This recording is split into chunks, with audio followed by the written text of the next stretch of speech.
बीच रामेश्वर दयाल दुबे।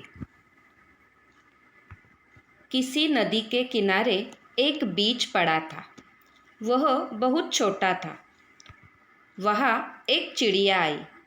वह चोंच मारकर बीज को खाने लगी।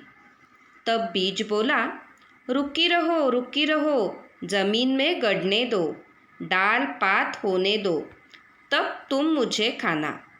चिड़िया ची ची करती उड़ गई। कुछ दिन बाद पानी बरसा।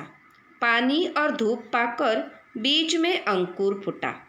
कुछ दिन बाद वहाँ एक बकरी आई। कोपले देखकर उसके मुंह में पानी भर आया। वह उन्हें खाने चली। तब कोपल ने कहा, रुकी रहो, जड़ को गहरे जाने दो, पानी खाद खाने दो, तब मुझे तुम खाना। बकरी यह सुनकर मैं करती चली गई। थोड़े दिनों के बाद बीज एक छोटा सा पौधा बन गया। एक दिन गाय वहाँ आई। उसने पौधे को खाने के लिए मुंह खोला। इतने में पौधे ने कहा, रुकी रहो, डाल पात होने दो, पानी खाद खाने दो, तब मुझे तुम खाना।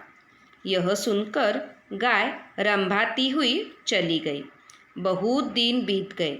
उसकी डालें बड़ी बड़ी हो गई। एक दिन फिर वही चिड़िया, बकरी और गाय वहाँ आई।